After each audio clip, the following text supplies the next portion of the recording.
So I am seeing buyers out. I work open houses pretty much every weekend, and they are out. So I've had lots of conversations. Nobody's asked me about the NAR settlement except for my dad, who's retired and watches the news all day. So he's the only person. So I have had conversations about it at the open house, but it's because we brought it up, not the consumer.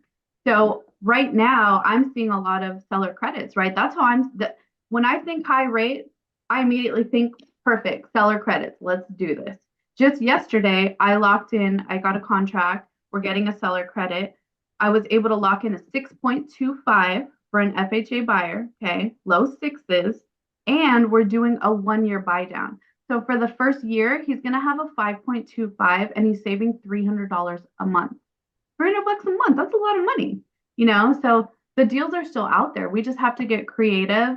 So remember that when you're out there talking to consumers, you can get your buyer, seller credits, negotiate a seller credit, buy down that interest rate. Interest rates are temporary. But guess what's not temporary? Your rent.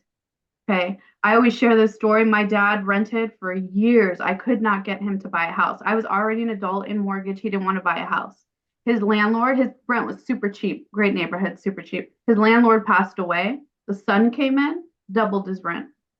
My dad had rented for like 20 years from the same guy, Mm. but he passed away. Things like that happen. At that point, he bought, right? Because it didn't make sense anymore. Like, don't wait for things like that to happen where you're forced to make a move. Look into it now because renting is always your rent will increase. Sure, it's sometimes you got to rent. It is what it is. That's fine.